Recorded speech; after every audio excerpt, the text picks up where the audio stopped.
my channel.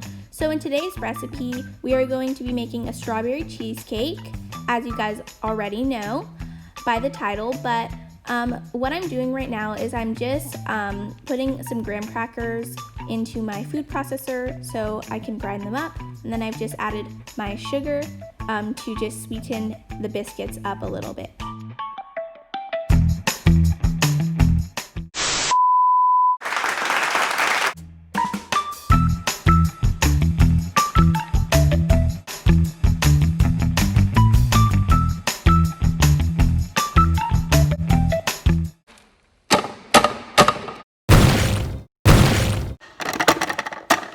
After I've slammed the life out of my graham cracker crumbs, I'm just going to add my 6 tablespoons of melted unsalted butter. You could use salted, but I just prefer unsalted.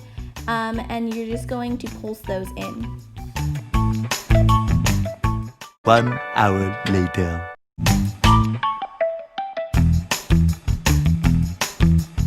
Seven hours later.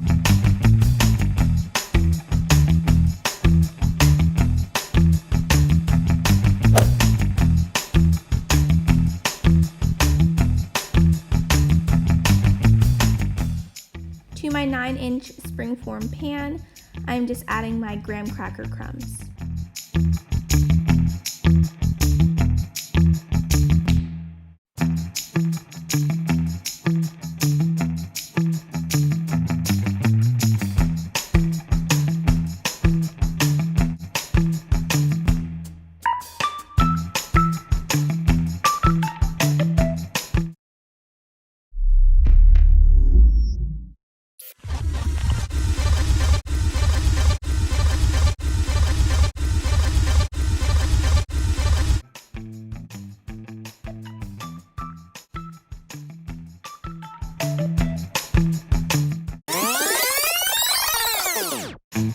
So let me explain to you what happened. Basically, as you guys saw at the beginning of the video, I threw who knows how many graham crackers into my food processor without measuring out the actual amount of graham cracker crumbs I needed. Then I added my granulated sugar, which was 5 tablespoons, and my 6 tablespoons of melted butter.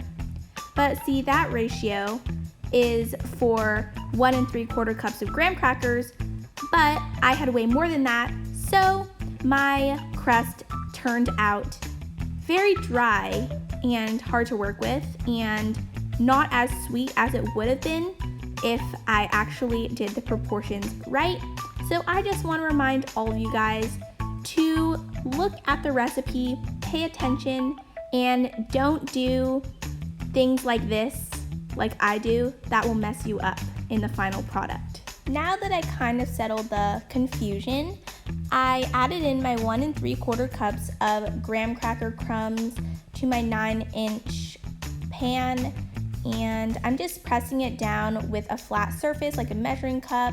You can use just a normal cup, and I'm just going to bake this at 350 for about 7 minutes. You just really want it to set, but make sure it doesn't burn, and then let it cool while you make the filling. To your mixer fitted with a whisk attachment, you are going to add 40 ounces of cream cheese, which is at room temperature, which is equivalent to 5 8-ounce packages or 2.5 pounds, and you are just going to mix it until it becomes smooth.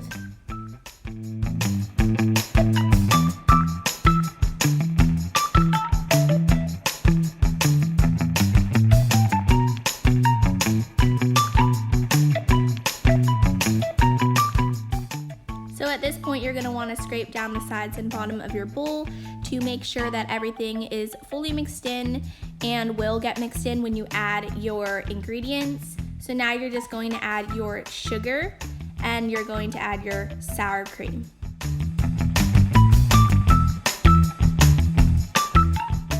You're also going to add your vanilla extract. Once all your ingredients are in the bowl, you are just going to turn on your mixer and mix it until it's just incorporated, and then you're going to scrape the sides of your bowl again to ensure that everything gets fully mixed in. I've just taken it off the mixer and I'm just folding it in to really ensure that everything is fully incorporated, and then I'm just turning it back on to mix it a little bit more to add more air into it. Now I am just cracking my eggs into a separate little measuring cup because I am going to add it in gradually, so I need it to be separate. And also, if I get a bad egg, I don't want to ruin my whole mixture, and if I accidentally get a shell, I don't want it to be in my final product. So now I'm just going to lightly beat it, and I'm just going to add it in while the mixer is on in a steady stream along the side, as you can see, and just keep it mixing until the egg is fully incorporated.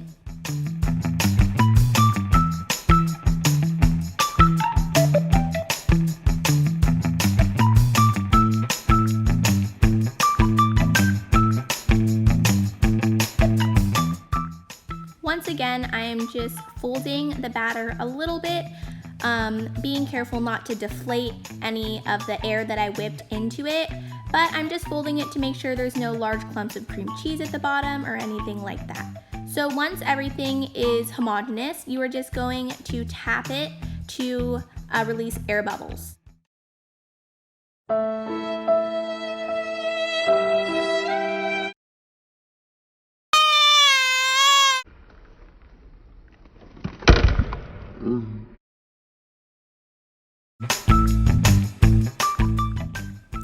Now that we have our cooled crust, we're going to pour the batter into our crust and bake it for 30 minutes at 325 degrees Fahrenheit, and then reduce the temperature to 250 degrees and continue cooking that for 45 minutes more. And then after that, turn off your oven and keep the cheesecake inside for another 30 minutes and without opening the oven door, and then crack your oven door open and let the cheesecake cool for 1 hour before removing, and then put your cheesecake in the fridge, cover with plastic wrap, and there you have it. Look at this beautiful cheesecake. Okay, sure, it has some air bubbles. I forgot to mention that after you let your cheesecake cool for 1 hour, you have to bring your cheesecake to room temperature on the counter, and that takes about 3 to 4 hours. And then you have to cover it with plastic wrap and transfer it to the fridge. And you want to refrigerate it until it's chilled completely, which is at a minimum of 6 hours and the maximum of overnight. And then after that, you finally can take it out of the pan and serve. We're gonna cover it up with this beautiful strawberry coulis. So basically, you saw me just wash strawberries, I sliced them, and now I'm just gonna start it. So I'm throwing in my sugar, my water, and then I am just going to heat it over medium heat and bring it to a simmer, stirring occasionally so nothing burns.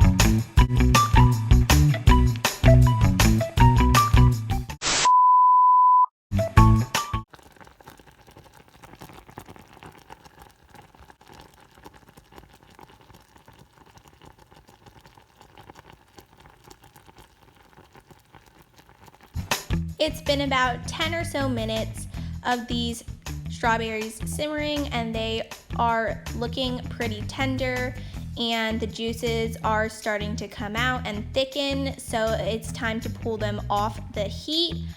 And then we're going to quickly add our ½ teaspoon of vanilla extract. This is optional, but I would highly recommend it because it does add a great depth of flavor. So after this, you are going to pour it into a blender and blitz it up until it's completely smooth, because you want a smooth coulis. So here it is, and then you put it in the freezer for 10 to 15 minutes to cool. Now it's time to assemble. So we are taking out our cheesecake from the fridge, and then we are going to take it out of the springform pan, and wow, just look at this.